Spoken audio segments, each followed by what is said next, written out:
유다 왕국의 마지막 네 왕에 대한 내용과 먼 훗날 고레스 왕의 칙령까지 다루는 역대기의 마지막 장에 이르렀습니다.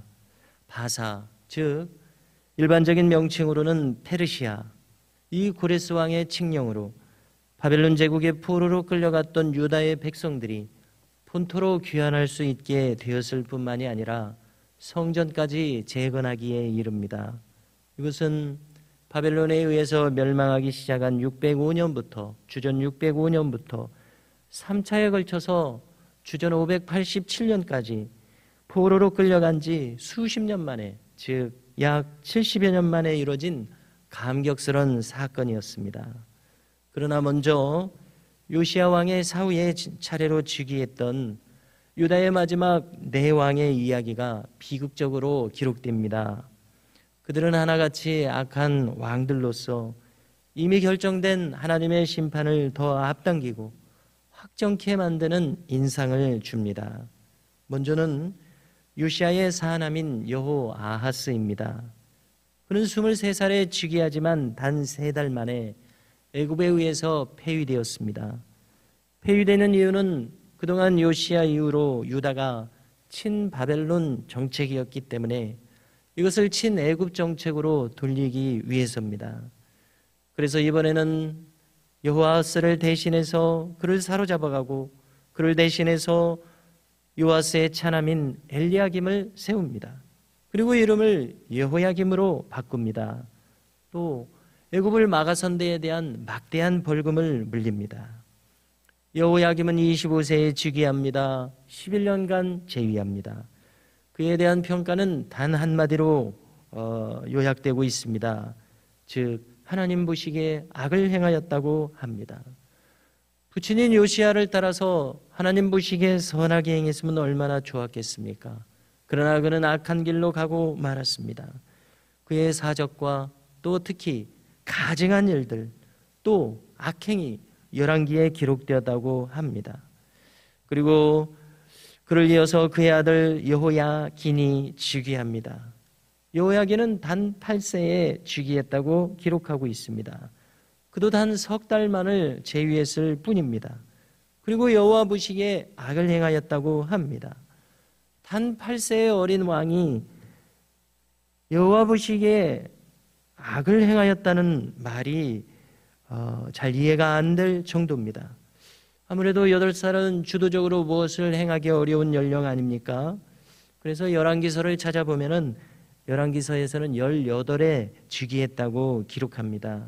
즉 8세라고 여기 기록된 것은 사본상의 오류라고 학자들은 판단하고 있습니다. 왜냐하면 이후에 그의 행적이 성인의 행적이기 때문에 그렇습니다. 그가 단 석 달만을 제위하고도 악하다고 판단받은 것은 무엇 때문입니까? 그의 부친의 잘못을 그대로 이어받았기 때문이라고 생각됩니다. 즉 얼마나 오래 무엇을 행했느냐라기보다는 그의 기본적인 태도가 하나님 보시기에 악했기 때문이라고 생각됩니다. 참으로 충격적인 것은 단 3달만을 즉위했을지라도 여호와 보시기에 악을 행하였다고 기록된 점입니다. 그러므로 다시 한번 얼마나 오래, 얼마나 성숙한 연령에서 연령인가가 중요한 것이 아니라 그가 어떤 태도로 하나님 앞에 있느냐, 이것이 중요한 것을 깨닫게 하는 대목입니다. 바벨론의 느부갓네살 왕은 이제 전 세계에 패권을 쥐고서 친애굽 왕인 여호야긴을 바벨론으로 사로잡아가 버렸습니다. 성전의 귀한 그릇들도 함께 가져갔습니다. 그리고 그의 숙부, 즉 시드기야, 요시야의 삼남입니다. 그를 즉위시킵니다.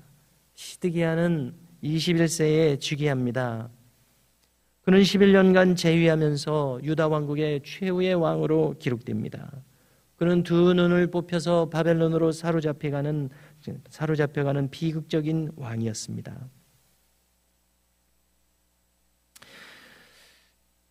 시드기야도 하나님 보시기에 악을 행했다고 기록되는데요. 하나님 앞에서 선한 왕이었던 요시야의 세 아들들 모두 악한 왕들로 이렇게 평가되고 있습니다. 그래서 우리는 열왕기와 역대기에서 하나같이 누구의 어머니는 누구라는 기록을 읽게 되는데요. 즉, 이 악한 왕의 모친은 아합의 딸이요, 또 누구는 아합의 손녀다, 또 누구는 모압 출신이다, 누구의 어머니는 암몬 출신이다. 자, 이것은 무슨 정보를 주기 위해서입니까? 그 모친들이 우상 숭배자들이요, 이방인들이라는 정보입니다. 즉, 요시야 자신은 선한 왕이었을지 몰라도 요시야의 아들들은 어떤 영향을 받았겠느냐는 것입니다. 그래서 요시야의 아들들의 모친, 그는 자녀들을 신앙으로 이끌지 못했던 것을 알 수 있습니다. 즉, 어머니의 신앙이 얼마나 중요한지를 잘 보여주는 대목이라고 생각됩니다. 이제 예레미야 선지자는 이 시드기야가 어떤 왕이었는지를 평가합니다. 그는 하나님의 말씀 안에서 수도 없이 전에도 겸손하지 않았다고 기록합니다. 또 느부갓네살 왕도 자신에게 복종하고 하나님의 명령을 따라라 이렇게 했지만 마침내는 이 느부갓네살 왕을 배반합니다. 그리고 그의 제위시에, 시드기야의 제위시에 제사장들도 마찬가지였습니다. 방백들도 마찬가지였습니다. 백성들도 하나님 앞에서 크게 범죄했다고 합니다. 그 범죄의 내용은 무엇입니까? 그것은 하나님을 떠난 우상 숭배를 가리킵니다. 그들은 더 나아가서 성전을 더럽히기까지 했습니다. 이에 오늘 역대기는 하나님께서 부지런히 그의 사자들을 보냈다고 합니다. 선지자들을 보냈습니다. 그렇지만 그 하나님의 종들을 비웃고 조롱하고 멸시했습니다. 그리하여 이 백성들의 행함이 하나님의 진노를 돌이킬 수 없게 했다고 말하고 있습니다. 이에 하나님께서는 큰 매를 드셨으니 그것은 갈대아 왕이었습니다. 즉 바벨론을 통한 심판이 임합니다. 유다의 멸망은 참으로 비극적이었음이 단 몇 줄로 표현되고 있습니다. 여기에 남녀노소에 대한 자비가 없었습니다. 오죽하면 예레미야 애가로 그 참상이 기록될 정도였습니다. 한마디로 말해서 성전이 불살라집니다. 예루살렘의 성벽이 헐어집니다. 도시는 황폐하여집니다. 그래서 이 온 이스라엘 백성들의 악행으로부터 안식을 맞았다고까지 표현하고 있습니다.